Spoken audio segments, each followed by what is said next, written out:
Salah satu kaidahnya kita kalau mau mereplace yang mengganti sel-sel kita yang tidak sehat, yang rusak dan memang waktunya diganti itu apa? Ya, kalau kita ngomong biji-bijian aja sekarang nggak kelar sampai sore. Kenapa? Salah satu kaidah paling bagus dalam mempertahankan atau memperbaiki inti selnya tubuh kita adalah menggunakan biji-bijian. Salah satu biji yang terbaik buat ibu-ibu, ya, buat perempuan adalah saya pernah bertanya ke salah satu guru saya tanya dari semua rimpang, ini kan rimpang, ada lengkuas, ada temulawak, ada jahe, ada kunyit, ada temu kunci, ya, atau ada kayaknya ada kencur. Ini yang paling banyak inti selnya apa? Kata saya. Saya pikir kunyit. Ya kan? Ternyata bukan.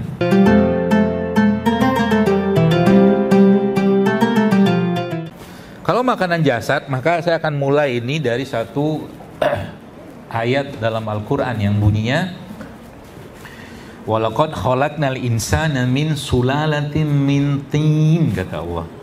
Dan kami ciptakan manusia dari saripatinya tanah, segumpal tanah saripatinya tanah, kata Allah begitu.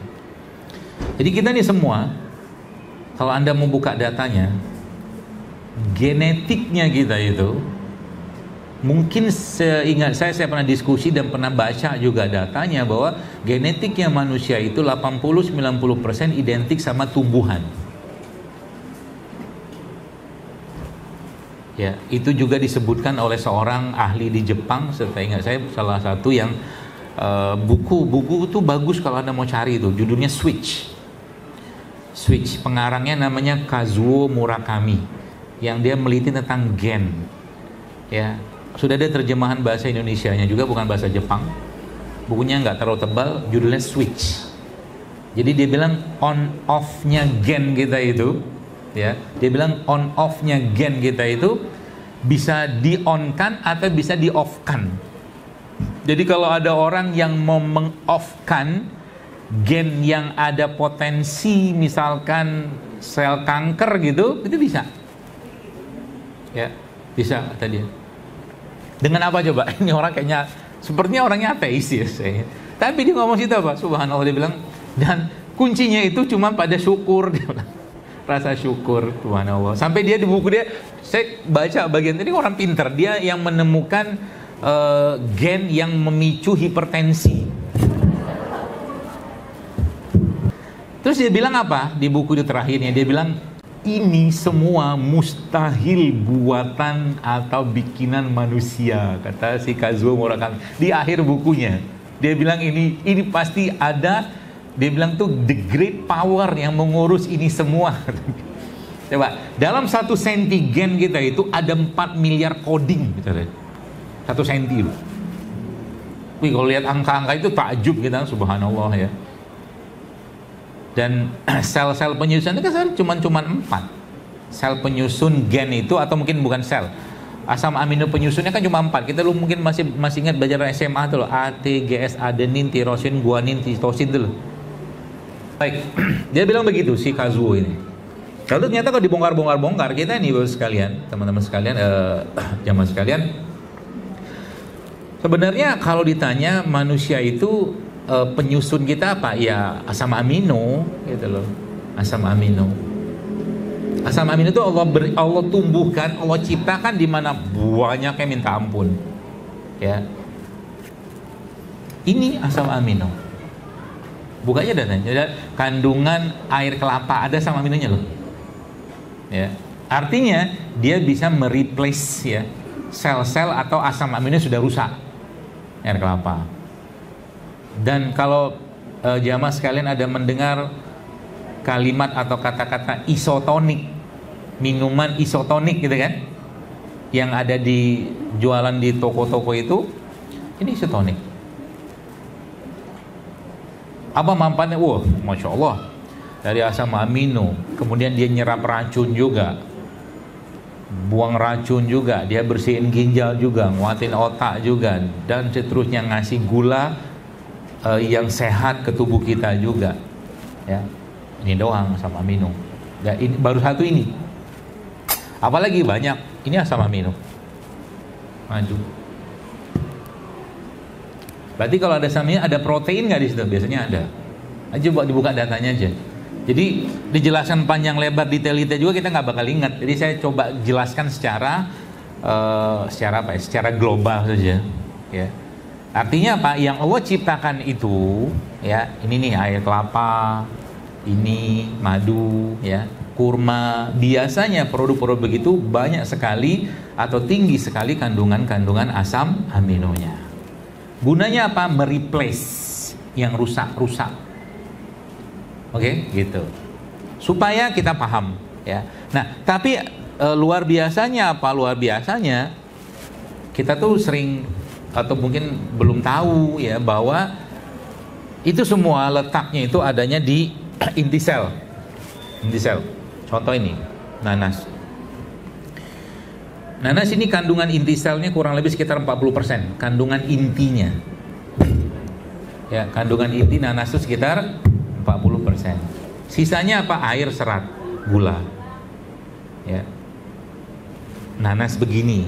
Artinya kalau nanas yang sudah diolah menjadi jus, apalagi kemasan ditambah pengawet segala macam, itu 40% tadi nurun drastis itu. Ya, makanya salah satu kaidahnya kita kalau mau mereplace yang mengganti sel-sel kita yang tidak sehat, yang rusak dan memang waktunya diganti itu apa? Cukup dengan satu kata sebenarnya yang kita sudah sangat sering dengar, namanya real food. Real food. Real food saja kayak begini cuma 40%, apalagi olahan. Itu maksud saya. Ya. Jadi Anda bayangkan kalau ada anak-anak tiap hari yang dimakan makanan olahan semua, gimana selnya bisa diganti? Gitu. Ya. Apalagi begini.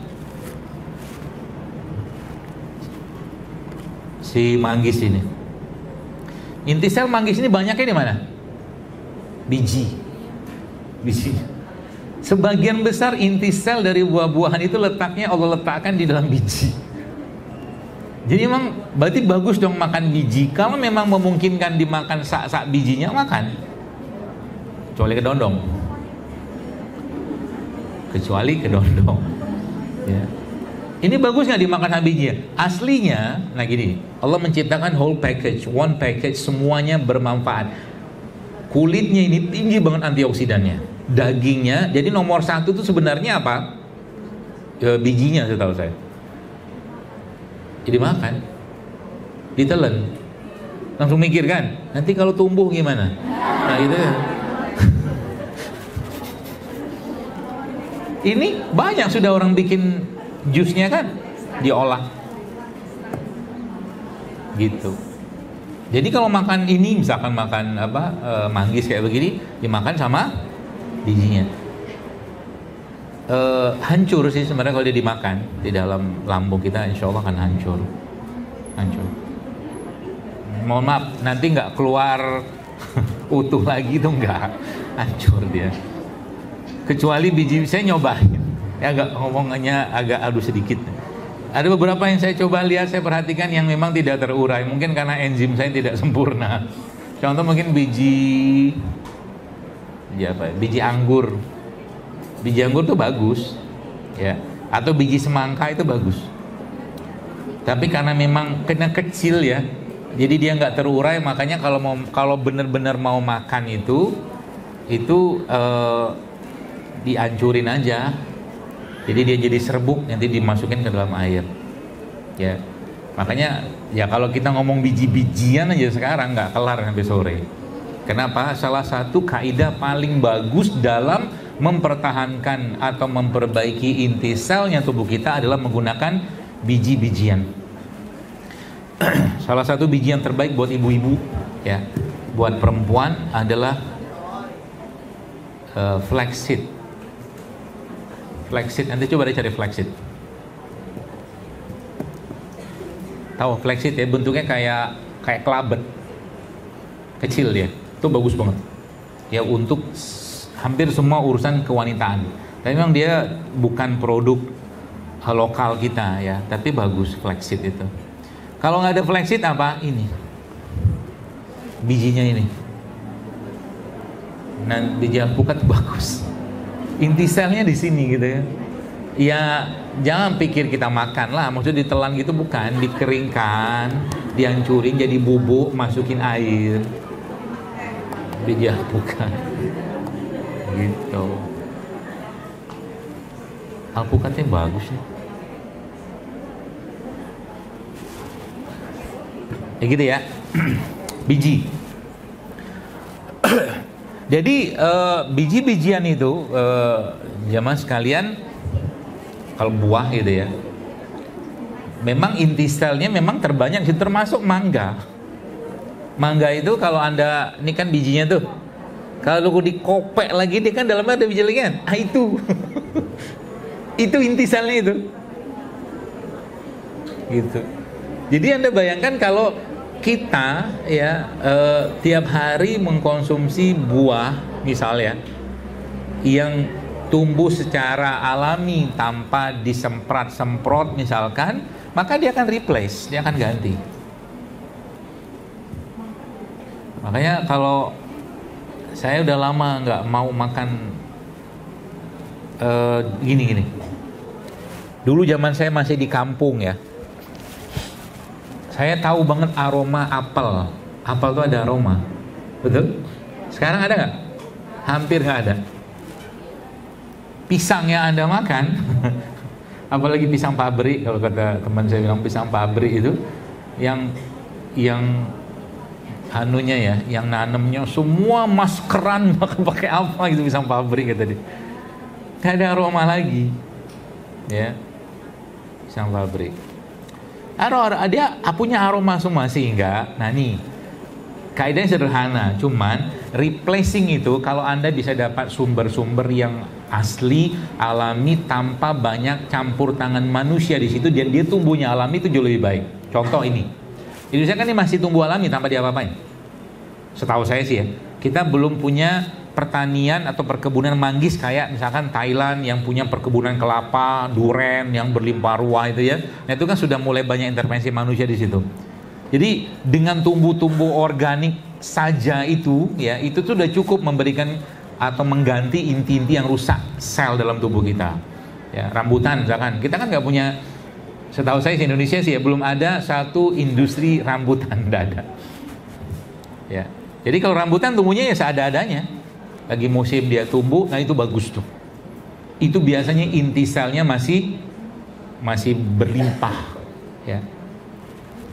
Makanya ya termasuk beberapa buah-buahan ya, buah-buahan yang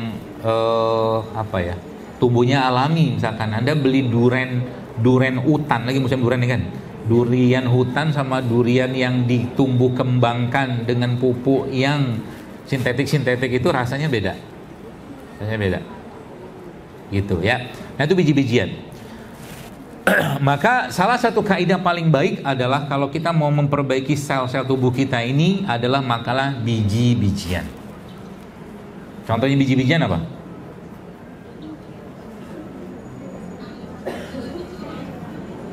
Biji habatus sauda, kan habatus sauda itu biji sebenarnya kan. Black seed ya kan. Kemudian tadi flaxseed itu juga bisa, atau semua biji-bijian yang dalam bentuk kecambah, kacang hijau, kedelai, kan biji itu, ya. Wijen, biji, ya. Ada satu supermarket, kalau tidak tahu di sini ada apa enggak ya? Saya pernah lihat di Cakung itu, dia banyak jual tuh bumbu-bumbu India itu, banyak bijinya tuh. Ya, itulah, tahulah kan namanya apa. Kayak di sini ada tuh biji-bijian. Jadi salah satu kaidah untuk memperbaiki tubuh kita ini adalah konsumsilah biji-bijian tiap hari. Termasuk misalkan chia seed juga oke. Chia seed, selasih kalau nggak ada itu biji-bijian tuh. Even kopi itu juga bagus bijinya. Biji kopi. Cuman kan kita nggak bisa makan, kita harus hancurin kan. Nah, kopi itu kalau kita buka datanya dia punya banyak sekali antioksidan. Ya, kopi tidak dicampur susu, tidak dicampur creamer, kopi, biji kopi. Termasuk biji kurma. Biji kurma tuh inti selnya banyak sekali, ya. Caranya gimana? Ya memang harus dikeringkan dulu, dibikin seperti biji kopi, nanti digerus, dihancurkan, nanti diminum kayak tanda kutip kopi biji kurma gitu loh.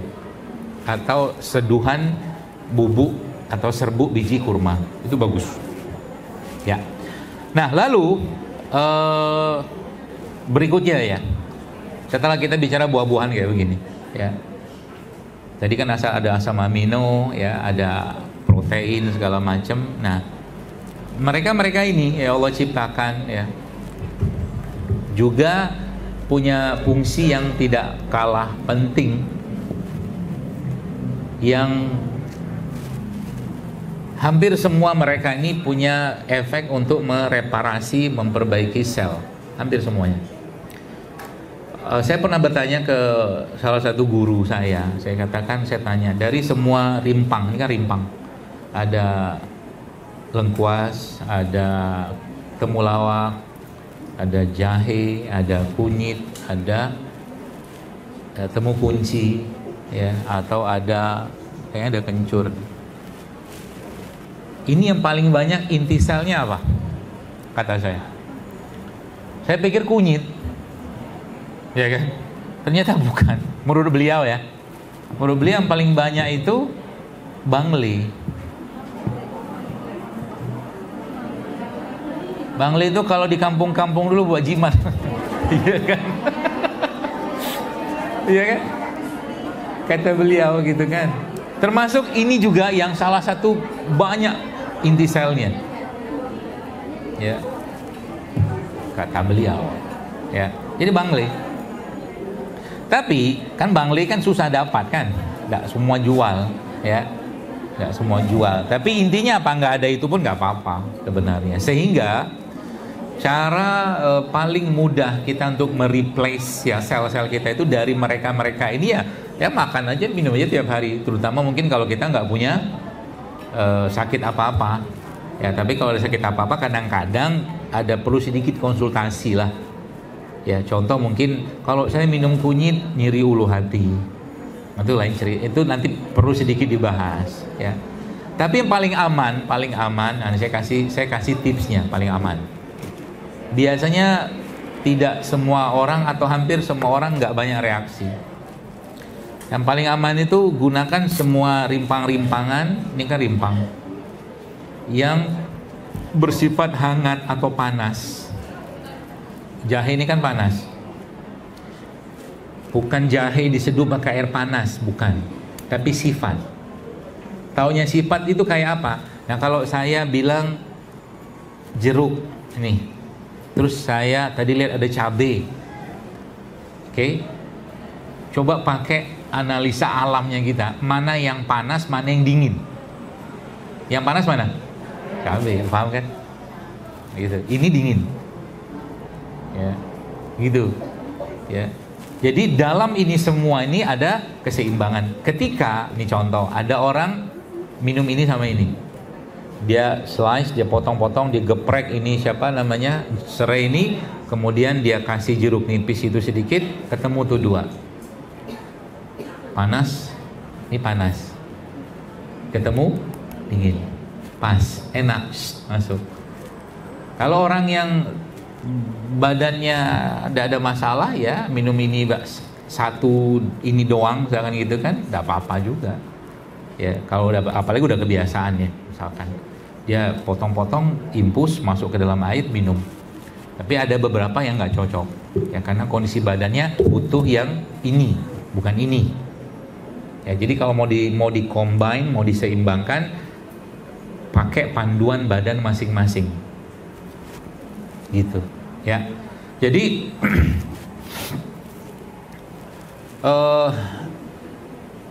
ini panas misalkan ya, makanya contohnya kalau mungkin sebenarnya ilmu ini tuh ilmu yang umum yang tanpa sadar kita sudah praktek dan nggak usah heboh-heboh juga. Contoh nih ya, bahasa kita kalau lagi hujan-hujan kita pengen minum air kelapa atau makan bakso. Ketahuan. Ke bakso. Sekarang saya tanya, kenapa pengen makan bakso? Karena baksonya atau kuahnya? Kuahnya. Karena di situ ada rempahnya. Ya, maka musim-musim kayak begini, aneh ilmunya nih.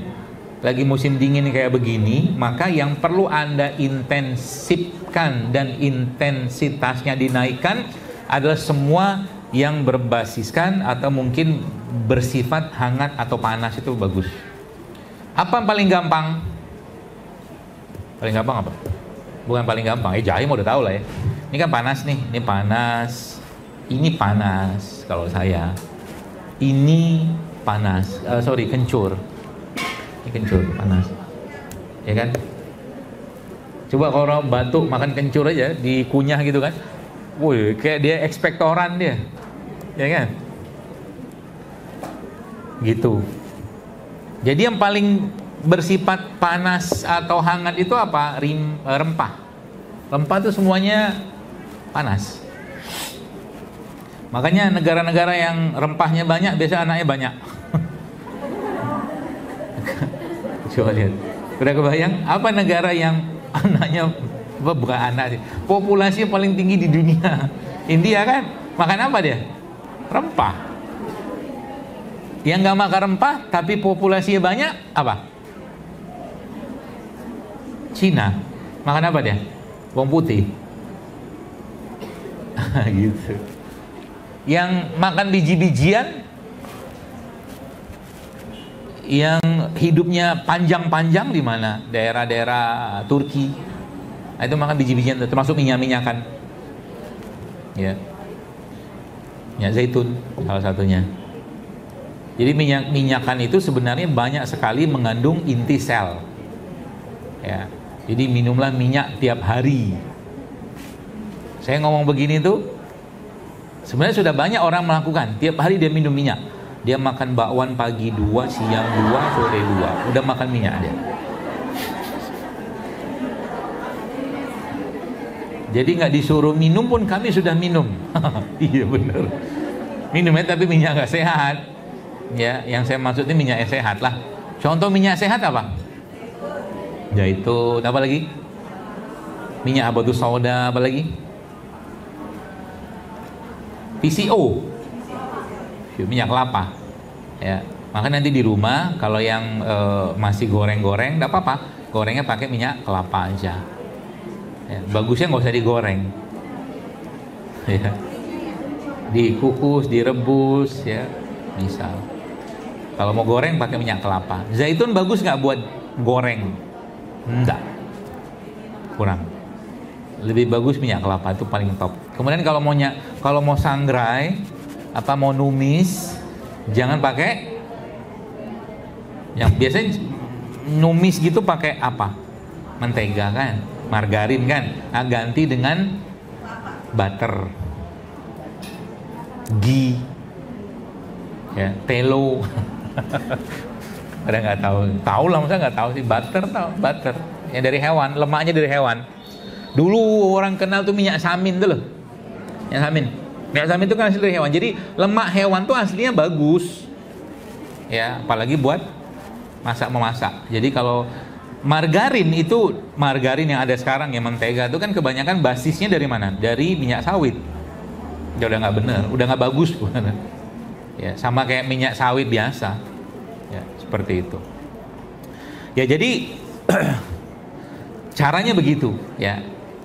Tiap hari model kayak begini ya, berarti bolehkah kita mengkombinasi misalkan tiap hari itu misalkan ya Anda minum kunyit. Kalau bikin kunyit kayak begini nggak usah dikupas, dibersihin aja. Jadi kita ngepreknya atau motong-motongnya itu atau ngeblendernya sama-sama kulitnya. Ya, dibersihin aja. Mungkin ada beberapa yang agak dalam hitamnya, itu dibuang aja. Ya. Ya, buang aja ya kayak begini kan ada ini. Ya, kalau mau dibersihin juga begini aja. Tapi saya sukanya biasanya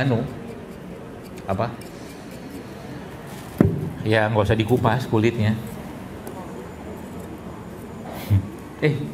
Jadi motong. Suka soalnya. Nanti itu caranya begini. Ini kan asam amino nih. Jadi Anda ibu-ibu misalkan di rumah ya, ini minuman bagus banget. Jadi nanti ambil kayak jahe begini, potong-potong gitu ya, cuk gitu masukin dalam sini. Mau di dulu juga boleh, diparut boleh, atau mungkin dikasih air panas ya sampai dia keluar aromanya. Nanti campur sama air kelapa. Itu Masya Allah ajaib gitu. Kelapanya kenapa? Jahe. Kita sudah bersahabat dengan ini. Ini misalkan ini ya, jahe gini, lalu kunyit ya. Ya katakanlah beginilah ya ilustrasinya.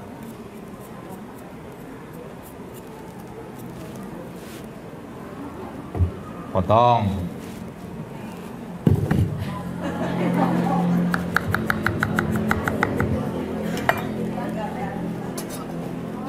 Bagusnya pakai air panas dulu. Air panas gitu kan. Katakanlah ini air panas gitu kan. Saya masukin itunya, siapa namanya?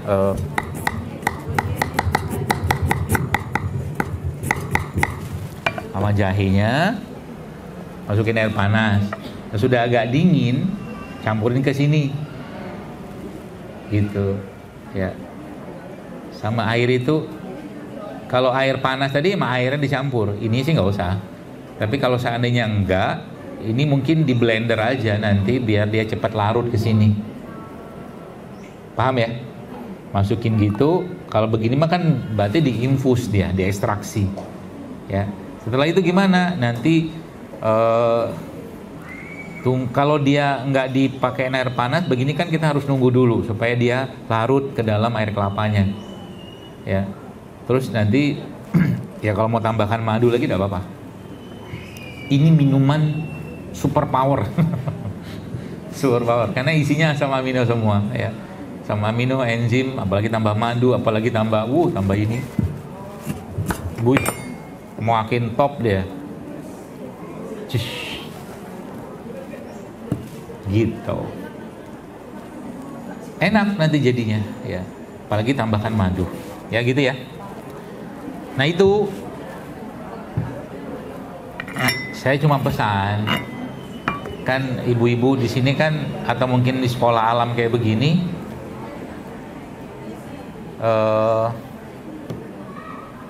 untuk mengenalkan ini kepada mereka, ya saweran gitu kan, atau mungkin dana dari sekolah ada, nanti dibuatin tuh dispenser kayak beginian. Kebayang kan? Tapi anak-anak kan sukanya dingin, bikin dingin aja nggak apa-apa. Kasih gula singkong boleh, kasih madu boleh, atau gula aren, sehingga nanti mereka bisa, lidah mereka udah kenal dengan air beginian. Ya bukan kenal dengan minuman-minuman di luar sana yang tidak sehat itu. Hingga kita mulai pelan-pelan menyelamatkan, ya, menyelamatkan jasad mereka dari serbuan. Itulah makanan-makanan, minuman yang berantakan di mana-mana itu yang lebih banyak isi peringatannya daripada kandungan manfaatnya. Ya sekarang kan begitu. Ya, jadi kalau lihat minuman-minuman makanan kekinian itu banyak sekali peringatannya. Ya beberapa yang sudah, terutama misalkan yang menggunakan pemanis buatan gitu ya, atau mungkin menggunakan bahan-bahan kimia sintetik ya, yang banyak di situ ya, gitulah ya. Sehingga yang terjadi apa? Biar sel-sel tubuh mereka yang akan berantakan ya. Nggak percaya? Ini ibu-ibu sekalian, coba renungkan baik-baik. Kan rata-rata ya kalau saya lihat usia 30, 40 tahun something lah ya. Tapi coba ingat zaman dulu. Wanita-wanita zaman dulu ya, rata-rata menstruasinya itu di usia SMP apa SD? Menarkinya maaf. SMP kan? Sekarang? Jadi kayak semacam agingnya itu lebih cepat. Ya ada satu seorang lah ya, saya waktu diskusi seorang ustadz, dia katakan itu indikator ketidaksehatannya wanita, kata beliau, menurut beliau gitu kan, saat ini itu adalah terlalu cepatnya menstruasi itu. Ya, karena zaman dulu kan rata-rata SMP kelas 1, kelas 2 gitu ya. Sekarang tuh udah kelas 3 SD kadang-kadang kecepatan gitu loh. Udah belum waktunya matang, dia matang. Ya kayak di karbit ya. Efek dari mana? Efek dari dua hal tadi. Terlalu banyak paparan makanan emosional atau jiwa yang belum layak dia dapatkan. Yang kedua, makanan fisik yang tidak baik, yang jadi dua-duanya nggak sehat. Itu sebenarnya penyebabnya. Sehingga kayak durian atau mangga belum waktunya tua dikarbit, nah gitulah gambarannya itu. Nah, jadi sekarang kalau udah ngerti ya bagaimana berantakannya keadaan kesehatan kita di zaman sekarang ini ya maka ya kita perlu ambil sikap ya, jangan biarkan anak-anak kita pun juga berantakan gara-gara itu ya. Jadi saya nggak tahu ini lagi ada bazar atau apa ini sekarang, itu yang ada cabai-cabai di bawah itu. Bazar apa jualan atau apa? Bazar. Ya nanti anak-anaknya dibawa ke situ, dikenalin. Nggak, Anda mungkin sekarang saya tanya di sini ibu-ibu ya. Kalau saya bilang secang, Anda sebagian besar masih tahu lah. Coba tanya anak sekarang, nggak tahu. Nggak tahu. Bahkan bisa jadi kunyit aja mereka nggak tahu loh. Nah gitu gimana coba? Yang mereka tahu apa? Macchiato, frappuccino, bubble, boba, gitu-gitu lah. Ya kan? Kayak gitu mau sehat generasi macam mana kita nggak ngerti gitu kan? Apalagi tidak ada penjelasan tentang misalkan kayak manggis kayak begini yang itu nanti dikaitkan sama keimanan, sama rasa syukur segala macam ya. Akhirnya mereka cuma mengkonsumsi makanan-makanan yang dibuat, bukan diciptakan oleh manusia. Jadi akhirnya nggak dekat sama Tuhannya, ya gitu. Baik, saya kira mungkin itu yang bisa saya sampaikan. Sudah 10:30, sudah 5 menit lagi. Saya kembalikan lagi pada Ibu Moderator. Ustaz, ini ada pertanyaan yang masuk dari ibu-ibu yang datang. Mohon izin saya bacakan di Ustaz yang menjawabnya. Assalamualaikum Ustaz, mohon dari Ibu Nia. Mohon resep untuk fatty liver server dan sudah mulai ada pembesaran hati, laki-laki usia 51 tahun. Kemudian dari Ibu Nia juga, mohon resep Ustaz untuk diabetes plus stroke. Dalam buku resep PSN menggunakan madu. Apakah madu ini aman untuk penderita diabetes? Untuk pasien usia perempuan 75 tahun. Silakan Ustaz. Yang pertama tadi apa? Liver ya? Fatty liver. Fatty liver itu sebabnya apa?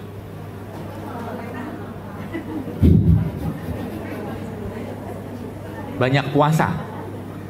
Kira-kira banyak puasa atau banyak makan?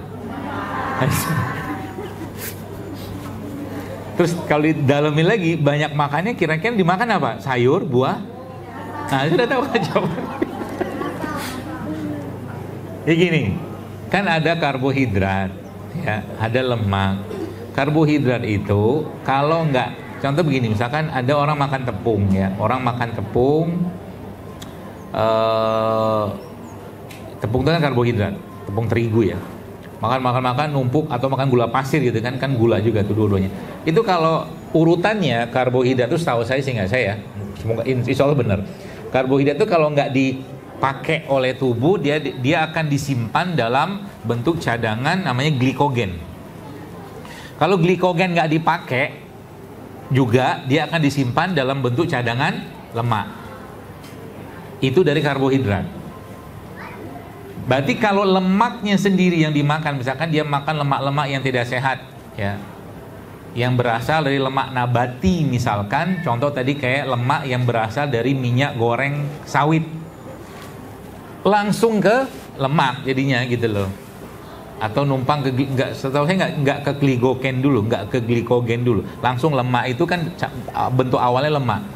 Nah, bicara fatty liver, livernya kan fatty itu kan lemak, perlemakan pada hati, liver. Maka benerin dulu yang dimakan. Gitu maksud saya tadi. Makanya saya tanya, kira-kira orang yang fatty liver itu banyak makan buah kah, banyak makan sayur kah, banyak puasa, kan semua sudah tahu jawabannya. Gitu. Kemungkinan yang dimakan kebanyakan produk gula olahan, ya. Paling sering adalah terigu sama gula pasir, ya, dan lemak yang tidak sehat itu sendiri. Nah, itu diperbaiki dulu, stop dulu atau kurangi dulu, ya. Kalau dibuka nanti kira-kira dia makan paginya apa, sore, siangnya apa, malamnya apa, itu kan ketahuan tuh, ya, akan ketahuan yang dia makan apa, ya, seperti itu. Yang kedua apa? Kalau dari herbal katakanlah atau rimpang yang bisa kita pakai untuk dulu sudah pernah saya bikin sebenarnya resepnya itu namanya bersih-bersih liver saya. Isinya itu ada temu mangga. Pernah tahu temu mangga? Warnanya putih kekuningan lah ya. Kalau dimakan kayak mangga. Dia kayak begini, kayak kunyit begini, cuman warnanya agak bening putih tapi ada kuningnya. Tapi kalau dimakan tadi rasanya kayak mangga. Di online banyak yang jual itu, cari aja. Sekarang kan semua ada di online. Bahkan kalau Anda mau beli pahala di online pun ada. Coba diketik, jual pahala, ada itu. Saya pernah nyobain, ternyata ada. Kacau.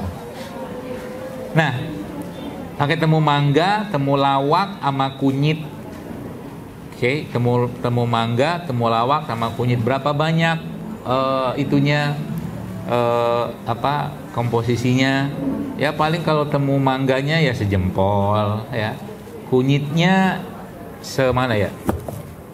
Segini lah ya, untuk sekali makan. Ini kan jempol gajah lah ya, atau jempol apa? Oh segini lah, jangan banyak-banyak juga. Ya, untuk sekali dosis ya, atau mungkin segini juga bisa. Jadi temu lawak, kunyit, temu mangganya sejempol, ya. Temu lawaknya segini, kunyitnya, nih sejempol lah, ini jempol lah ya, gitu kan? Ada 3 kan, jadi temu lawak, temu mangga, temu lawak, kunyit, nah tambahin jahe. Nah jahenya ya seginilah. Tapi jangan jahe ini. Ini jahe nggak ada pedes-pedesnya. Jahe sekarang itu bukan. Karena banyakkan jahe kita itu, jahenya kan jahe impor. Setahu saya sih ya. Atau kalau enggak, baunya susah. Maksudnya nggak ada bau yang kenceng. Makanya pilihannya kalau mau agak pedes, ya kalau nggak merah, emprit. Jahe merah, kalau nggak jahe emprit, kecil-kecil tuh loh. Nah,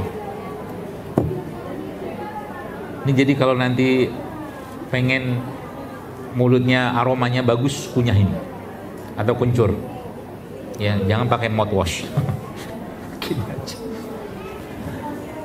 Ini sejempol. Jadi tadi ada kunyit, temu mangga, temu lawak, sama jahe. Ya. Udah. Itu diseduh pakai air. Ya, mau mendidih boleh atau air dispenser boleh. Ya. Diminum ya 2-3 kali sehari lah. Airnya 300-an cc. Perlu nggak ditunggu? Kalau dulu ilmunya, tapi sekarang saya nggak pakai lagi setelah saya bertanya. Ya, kalau dari 500 mili menjadi 250 mili kan gitu kan dulu kan, jadi setengahnya. Karena nggak perlu juga, karena yang kita butuhkan dia larut aja dalam air itu, ya. Nah itu satu. Siapa namanya ramuannya. Yang kedua minyak zaitun. minyak zaitun atau VCO. Sehari berapa banyak? Ya kalau mau top-topnya, bagus-bagusnya selama 2 minggu pertama itu 5 sendok sehari. Jadi setiap mau sholat minum minyak zaitun itu bisa. Tapi resep tadi kalau Anda minum juga tanpa ada fatty liver enak loh. Karena kebanyakan kita ini kan masih berantakan makannya, ya kan? Makanya setiap hari, saya pun tiap hari minum herbal tiap hari.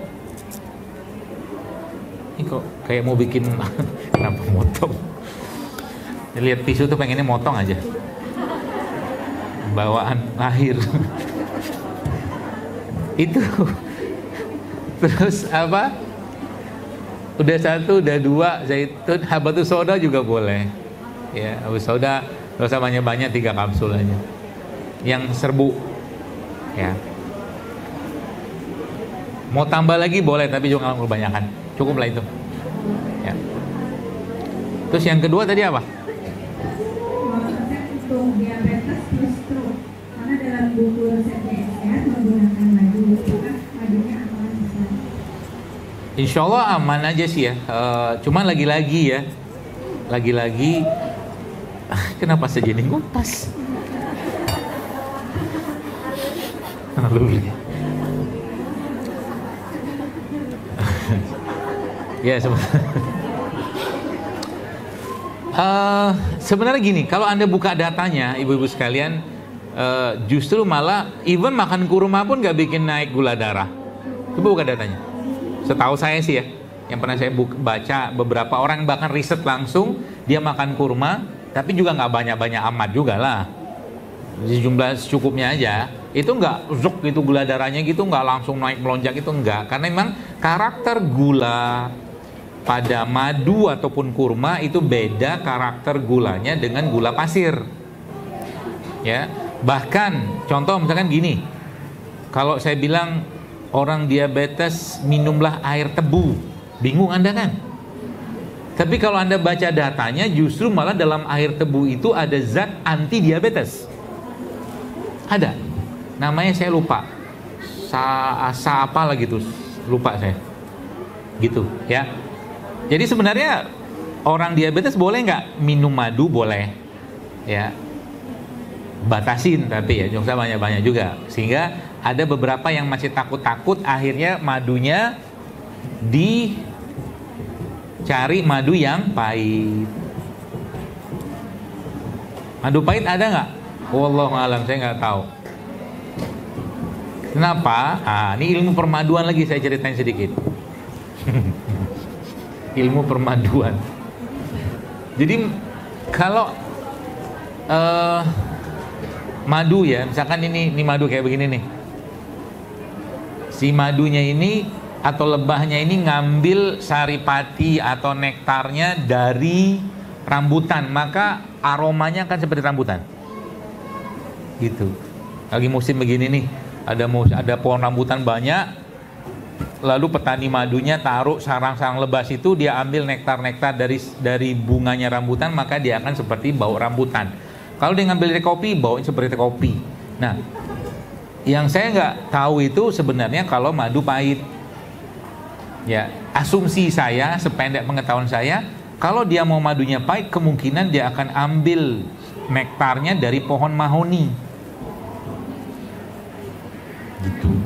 Tapi pohon mahoni jarang,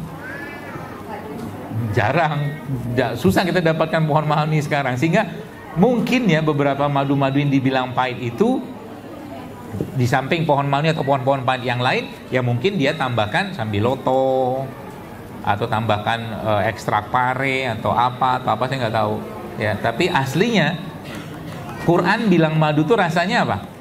Manis. Gitu cara menganalisa ya. Jadi jangan telan semua. Gitu. Jadi madu aman Kak? Madu aman saja. Hal lagi? Pertanyaan berikutnya, pernah konsultasi kepada ahli gizi, sarapan hukumnya wajib untuk mengontrol gula darah. Sedangkan saat melakukan IF, intermittent fasting, siklonnya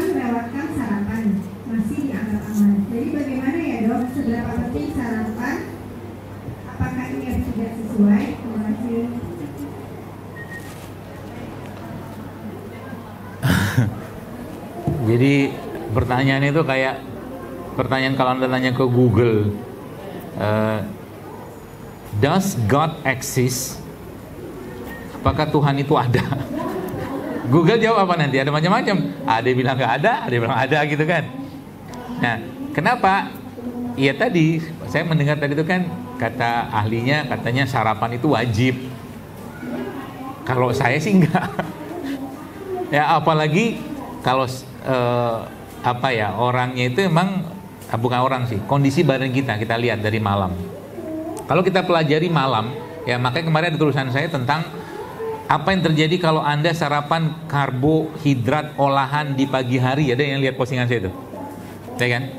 Itu kan lagi kosong tuh. Kita punya aliran darah tuh dengan gula. Tiba-tiba masuk gula, spike dia. Naik. Ya. Yang terjadi apa? Yang terjadi sampai sore kita akan craving sugar, craving gula. Ya, makanya dari beberapa yang saya pelajari ya, saya lebih memilih ya kalau nggak penting-penting banget, kalau saya sih ya memilih ya. Tapi kalau maksudnya ini bukan untuk dibentur-benturkan ya. Nanti dibenturkan sama ahli ini nggak, mau pilih yang mana terserah gitu loh, jangan berantem aja. Ya, nanti dipotong video saya, dibenturin lagi, nanti ada orang komentari gitu-gitu kan. Sekarang kan gaya orang sekarang hobinya nyari celah orang. Kalau saya berdasarkan fisiologis ini, saya lebih memilih kalau nggak penting-penting banget sarapan pagi, nggak usah sarapan. Kalau nggak penting banget, nanti kita baru kita bahas IF-nya, intermittent fasting-nya. Yang pertama itu, kalaupun mau sarapan pagi-pagi supaya nggak spike gulanya, naik tinggi gulanya, maka apa yang harus Anda kerjakan atau kita kerjakan? Makanlah protein. Kan saya tulis kemarin itu, kalau tetap pengen mau sarapan dan laparnya atau kenyangnya bertahan lama, maka saya lebih menyarankan pagi-pagi sarapannya protein. Nah sekarang coba lihat orang banyak pagi-pagi sarapannya apa? Kebanyakan karbohidrat, ya kan? Ya itulah. Kalau saya sebut nasi uduk nanti saya dimarahin pula sama geng Betawi kan. Iya jadi kita pagi-pagi sarapannya ya gula semua. Tehnya teh manis. Coba lihat. Udah gitu makan apa tadi? Nasi tadi. Nasi, makan lontong gitu kan. Komplit, kalau makan lontong kan komplit, gulanya ada, minyaknya ada, wih. Ya, lontong gitu. Jadi kalau tetap pengen makan apa? Ya protein. Habis itu kalau mau ada tambahan sedikit di situ karbonya boleh nggak? Boleh lah. Tapi karbonya jangan banyak-banyak. Kalau tetap yang pencinta karbo bahagia. Tapinya jangan pakai karbo olahan atau karbo yang membuat gula darah tinggi. Ya, berarti saran dokter apa? Nah, kalau saran saya, kalau tetap pagi-pagi pengen sarapan dan ada karbonya, umbi-umbian aja. Umbi-umbian. Ubi apa? Ya ubi singkong, ubi jalar, atau ubi ungu itu juga bagus. Ya, makan sama telur. Nah, jadi kebayangkan ada slice, 2 slice kayak gini ubi ungu, ada telurnya 2 atau 3. Ini belum masuk bab tentang suuzon ke telur loh. Ya kan? Ya kan? Kita tuh hobi banget suuzonin, semua disuuzonin. Tapi orang breakfast, orang sarapan pagi dengan sereal, kita nggak komen. Padahal lebih baik Anda sarapan pakai telur pada sereal. Apalagi sereal instan. Gitu loh. Jadi kita tuh udah, otak kita udah bikin upside down gara-gara ada orang yang mau jualan. Gitu ya. Jadi pilihannya gimana kalau Anda mau intermittent fasting gitu kan ya. Kalau memang Anda sudah niatan untuk IF, katakanlah ya sudah ikutin aja pola IF-nya. Karena IF itu kan pada jam puasa tertentu dia nggak makan. Ada jam makannya kan gitu. Ya setahu saya. Padahal sebenarnya kalau mau daripada IF, kalau saya sih ya, daripada IF mendingan Anda puasa sunnah Daud. Itu makin top, lebih top chair. Ya. Apalagi dibarengin sama IF.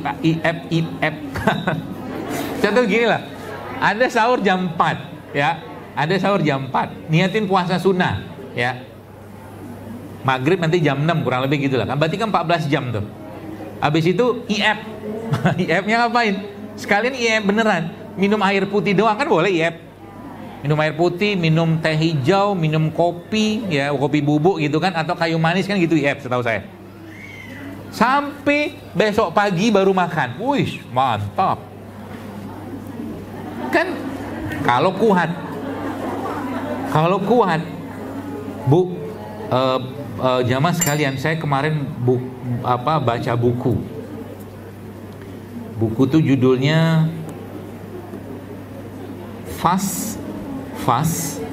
Puasa Like a Woman. Keren bukunya.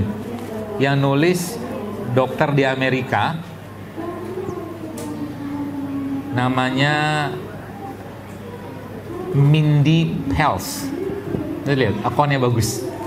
Dia bilang, dia bikin buku itu subhanallah hampir 400 halaman ngomongin puasa. 400 halaman. Dia bilang apa? If you're fasting, dia bilang you will be someone new. Itu orang endorse yang buat puasa, Masya Allah. Endorse. Padahal kafirun. Tapi puedenya minta ampun. Apapun penyakit Anda, puasa solusinya. Semua urusan hormonal wanita, puasa solusinya. Wih, nanti coba lihat. Buka aja sekarang tuh, Mindy Pelz. Judulnya Fast Like a Woman. Buku yang belum ada di Indonesia, saya titip teman, beli di Amazon apa gitu. Tapi keren bukunya. Sangat pede luar biasa. Dan dia ada bahas tentang Ramadan juga, tapi nggak full. Ini orang kurang syahadat doang ini orang lemah tikus. Keren. Mindy Pelz. Ada nggak? Ketemu nggak? Ada kan? Fast Like a Girl. Itu ngomongin puasa.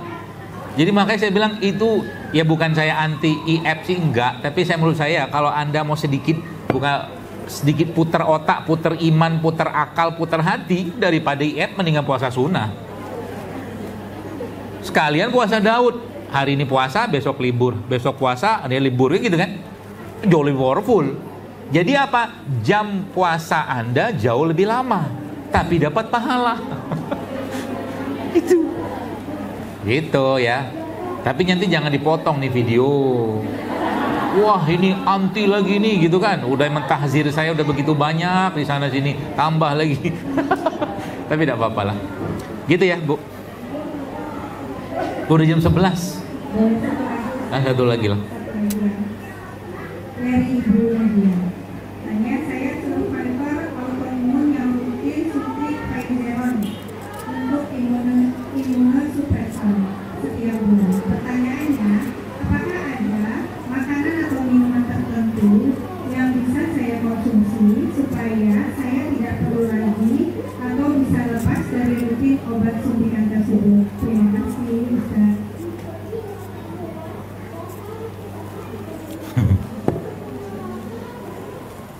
Al-Kisah. Suatu hari saya lagi main basket. Lalu ada bapak-bapak nyamperin. Terus dia bilang, dokter terima kasih ya. Dia bilang, oh ya sama-sama. Saya tidak tahu terima kasih apa. Terima kasih aja. Terima kasih resepnya. Oh iya, resep mana saya pun tidak tahu yang mana. Udah banyak banget soalnya. Ya singkat cerita dia bilang saya tuh dulu berat saya 120 atau 130 kilo. Kisahnya begitu. Istri saya autoimun. Jadi mereka tuh akhirnya pergilah berobat ke dokter, terutama istrinya yang autoimun, yang kalau dia hamil tuh gugur gitu aja terus. Aborsi spontan apa gitu kan. Pokoknya nggak jadilah tuh janin gitu kan. Terus akhirnya dia lihat waktu di kantor gitu kan, karena dia harus MCU kan, medical check up, merah semua kata dia hasilnya itu. Terus ya qadarullahnya itu tiba-tiba video saya itu berseliweran. Kan gitu algoritmanya gitu kan, berseliweran di berandanya dia, dan dia tontonlah videonya Jadul Akbar.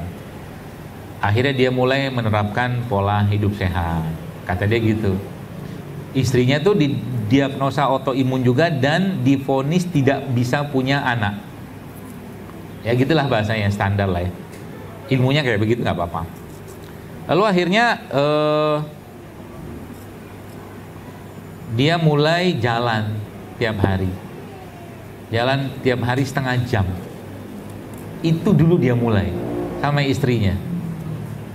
Kemudian dia mulai ngurangi minyak sama tepung, nasi belum. Minyak sama terigu. Ini kisahnya saya pernah kisahkan di live saya. Saya live sama orang itu, tapi sekarang akun saya nggak bisa live. Makanya saya live-nya di Shopee. Akun saya di ban setahun, gak sopan. Gara-gara Palestina. 302 hari your account cannot be used. Alhamdulillah.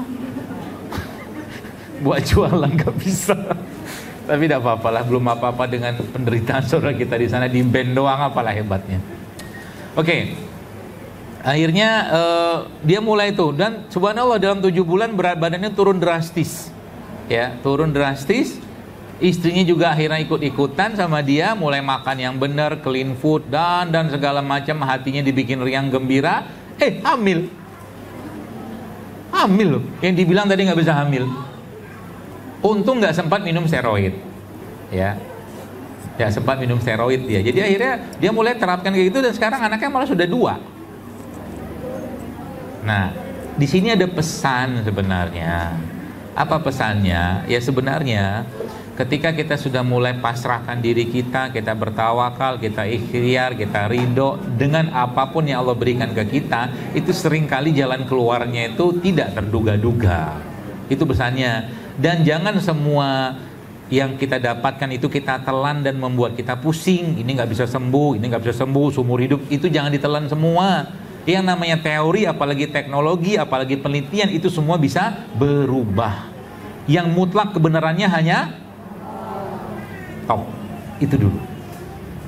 Perbaiki kita punya mindset, ya.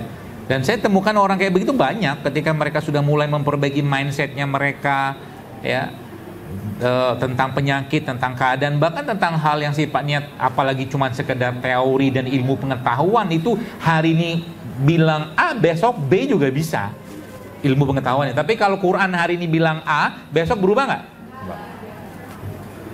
Itu dulu.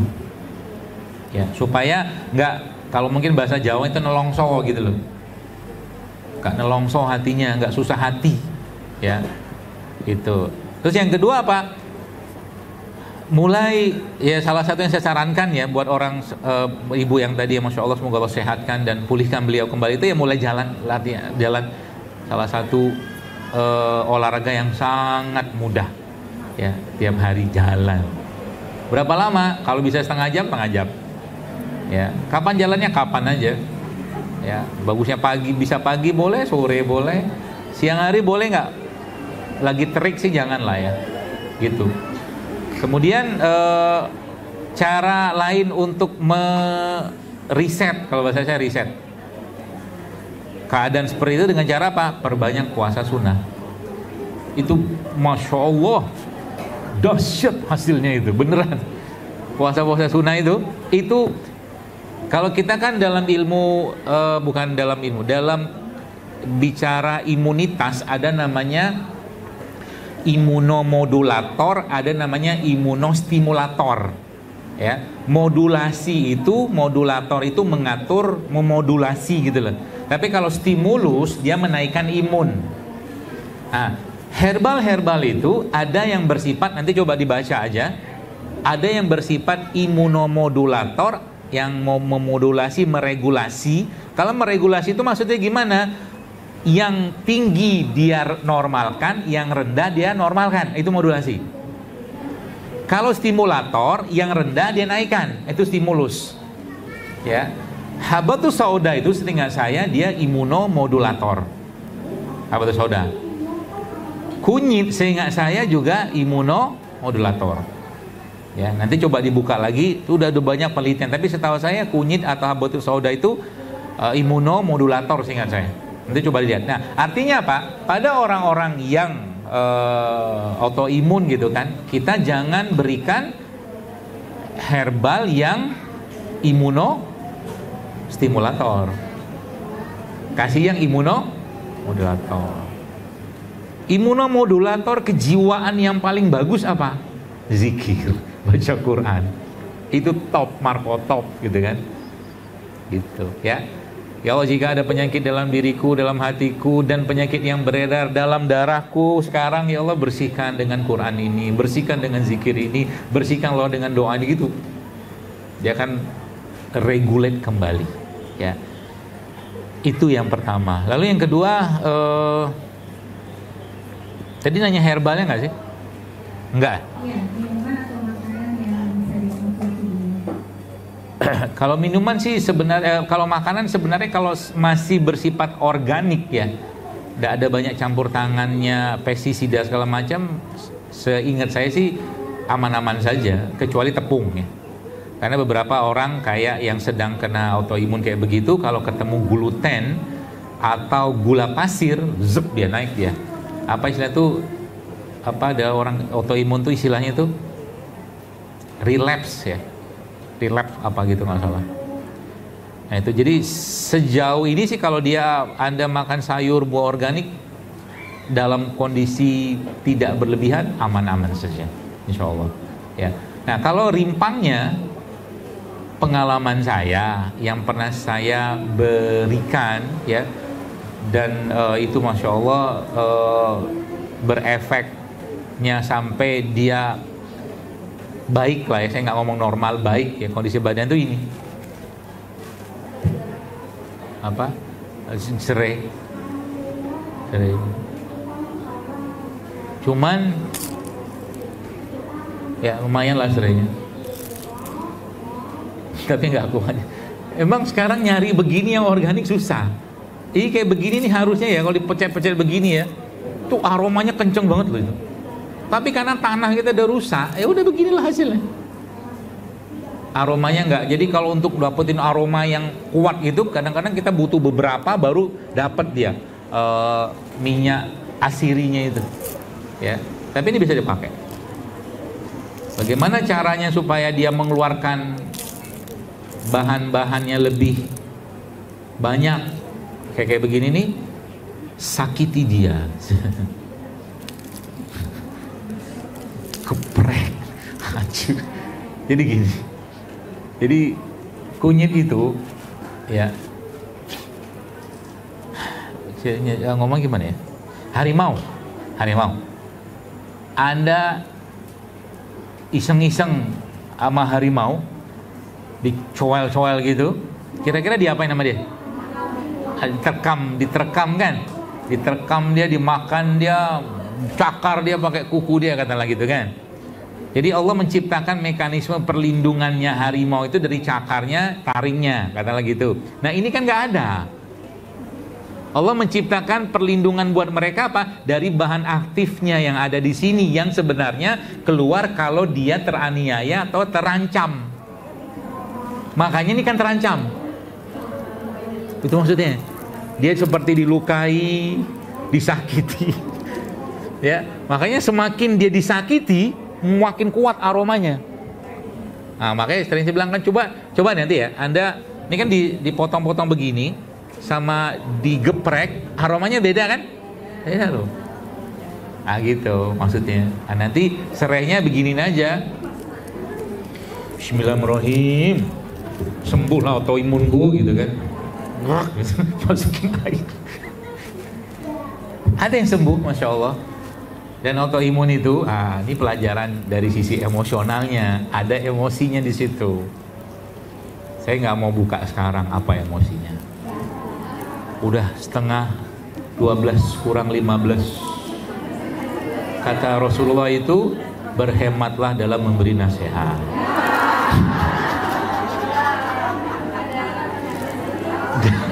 Udah ada autoimun, saya kasih kepean, udah kan pertanyaannya kan? Saya kasih kepean autoimun. Menurut saya pelajaran autoimun tuh orangnya cenderung autoprotect dan perfeksionis. Nanti yang tanya tadi coba gali dirinya, adakah sifat itu? Kalau kehamilan harus minum vitamin A, itu perfeksionis tuh. Gitu contohnya lah ya. Jadi cenderungnya itu susah dikasih masukan. Pokoknya apa yang dia katakan itu dia telan. Itu yang saya pelajari. Bisa jadi benar, bisa jadi tidak. Tapi kebanyakan benar setahu saya.